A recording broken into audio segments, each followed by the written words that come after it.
SoundCartel. Many of us have probably had a couple more drinks this year than we otherwise might have. It's been a little stressful. For some of us, though, addiction is a real issue. And if you're a high flyer, a top executive, and just want to maintain anonymity, then groups like Alcoholics Anonymous and Narcotics Anonymous might not be an option.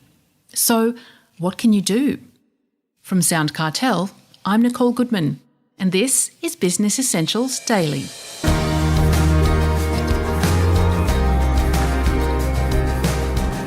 Whether it's booze, drugs or gambling, people with addictions will often tell themselves it's all under control, that they can keep operating under the radar and no one will notice. But according to Graeme Alford, himself a reformed alcoholic and long-time advisor to those afflicted by addiction, an addict's luck will eventually run out. And when it happens, it comes at enormous cost to themselves, their loved ones, and their businesses. Problem is, how do you seek help without exposing your problem to others? Because for high-profile business people, the threat of public exposure is a real barrier. Recognising this, Graeme Alford has created a solution called 21 Renew. It'll take just 21 days, he promises, to get your life back on track. First, according to a recent study, over 80% of executives drink, and 20% of them have serious drinking issues. That's a huge problem, isn't it? Heather Dawson asks Graeme.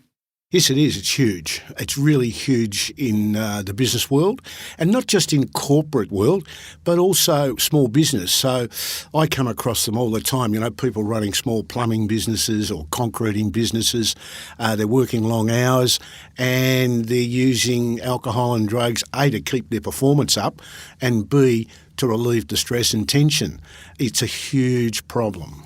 Well, you also say, Graeme, that alcohol, drugs and gambling are costing companies big time as well. So it's a big concern for employers as well, is it? The cost is phenomenal. I'll give you an example. Recently I had a 32-year-old accountant who'd been using ice, GBH and Xanax every day for 3 years. His employer rang me and said, Graeme, I've just found out one of my staff has been using drugs. Can you come in? And I went in and saw him. He'd lost 4 clients over it. A lot of work deficiencies and extra work needed to cover up. So it was a huge loss. And we took him away and he's up and running now. But it's a huge cost to employers, and it's a hidden cost because they don't realise a functioning executive might be drinking during the day, coming into work with a bit of a hangover because they've had a couple of bottles of red at night. So performance is down. It also leads to troubles in the workplace. So people who are starting to abuse alcohol or cocaine or ice tend to have flare-ups at work, relationships sour, people leave jobs because they can't get on with their boss because who's coming in today? Is it Graeme clean and nice and sober, or is it Graeme with a hangover or affected by ice? Yet many executives who may be affected, but they seem to be functioning perfectly well. So they probably don't think they have a problem. Is that true?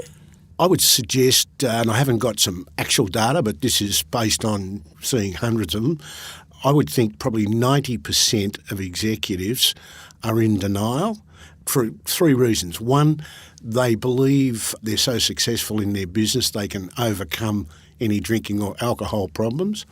Secondly, there's the stigma attached to admitting you've got an issue with drugs or alcohol. And the third one is an image. They've got to keep the image up. If I'm a CEO or a senior executive of an organisation, I can't let my people know that I've got a substance abuse issue, so they cover it up. So it becomes a denial issue, or in stages of change model, they call it pre-contemplation.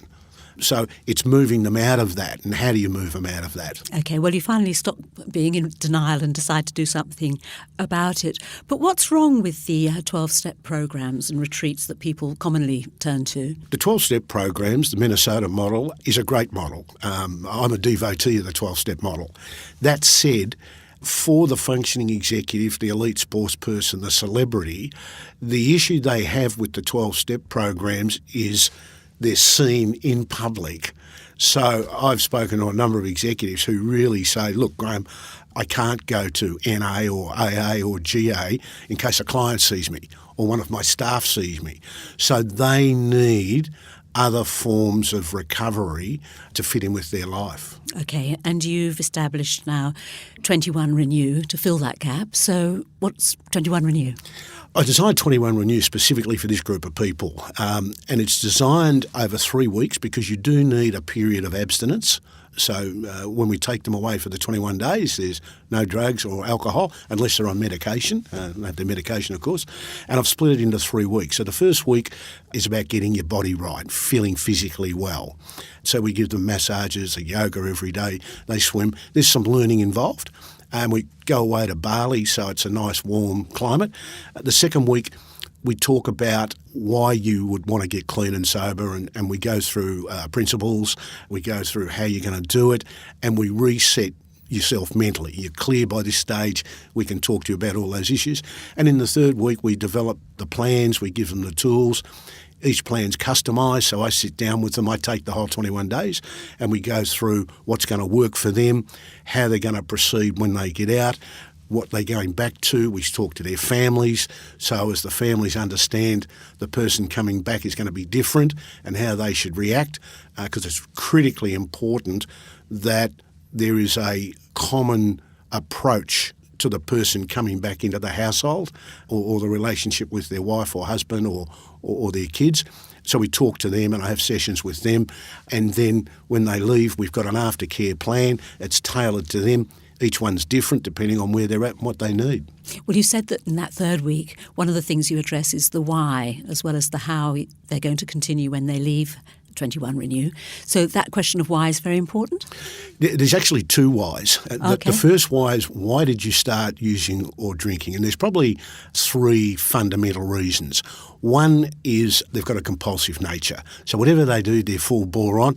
And of course, if they start getting into alcohol or drugs, they're compulsive and away they go. I've got a compulsive nature. The second one is people drift into it through, they start having a couple of glasses of red and then stress and work pressure. And so they start having a bit more, and gradually this increases to the point where they become dependent on that each night.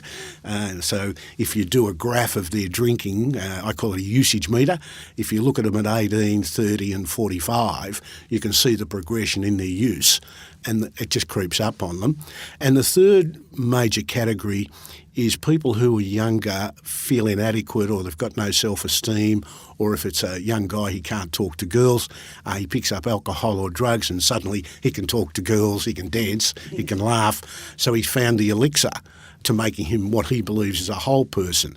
So understanding the why they got into it is important, because when we look at their aftercare plan, that why has to be addressed. So if you've got someone who's got no self-confidence or self-esteem as a young teenager and they've got into drugs or alcohol, then what you can then do is give them some tools to help build their self-esteem, to help build their confidence without using drugs. So we've got lots of tools that we give those people. Well, you say that you can change lives in 21 days. It sounds amazing. What has been the result of people that have been through the program? The results have been outstanding. They're all tracking really well. A couple of them have had a relapse, but they got straight back into it straight away. But it's about the aftercare plan. The 21 days resets them, recalibrates them, and gives them the two whys. Why did I start, and why do I want to stay off it? So when you're looking at an aftercare plan, it's critical that the person understands that the reason, if they're going to remain abstinent, is they want to do all these things. They want to progress their career. They want to have a better relationship at home. They want to do all these things. They want to travel. So once they understand that, then staying abstinent is not a huge issue for them, because there's things, more important things they want to do with their life. And for those who don't know you, Graeme, finally, you can speak from personal experience about all these problems about addiction, can't you? Yes, I can. I was a lawyer in the 70s, and I got into a hell of a mess drinking and gambling, drinking mainly, and chronic alcoholic. I finished in jail 3 times, the last one for an armed robbery, and I had to change my life. I just had to change it. And one of the things that I really like about 21 Renew is people don't have to go to the end of the road. It doesn't have to finish in a disaster. It just doesn't. But they've got to be prepared to take action. One of the things that strikes me dealing with these groups of celebrities and sports people and executives and business people is that normally the call comes from their partner. If it's a husband, the wife will ring me and say, look, he's got to get help. And I had one recently where I said to her, well, give him 3 options. Ring me, come to Bali with me, or you're going to divorce him. And so quite often it's the partner that has to instigate the intervention. And as I said to someone the other day, he said, how much is it going to cost to come to Bali? And I said, well, that's the wrong question. And he said, well, what's the right question? I said, what's it going to cost you if you don't? Because, you're a fairly wealthy guy. Halve it for the divorce. There's half gone already. And then you've got your relationships with your kids. You lose your job. You're currently earning $700,000 a year as a partner in a law firm. Next minute, you're going to be a suburban lawyer on a quarter of that because your partners won't tolerate the behaviour. So they've got to look at it as an investment in securing their future. That was 21 Renew founder Graeme Alford. Due to COVID-19, 21 Renew has paused residential treatment but still offers a non-residential treatment program which you can attend in the safety of your own home. To find out more, go to 21renew.com. The link is also available in the show notes of this episode.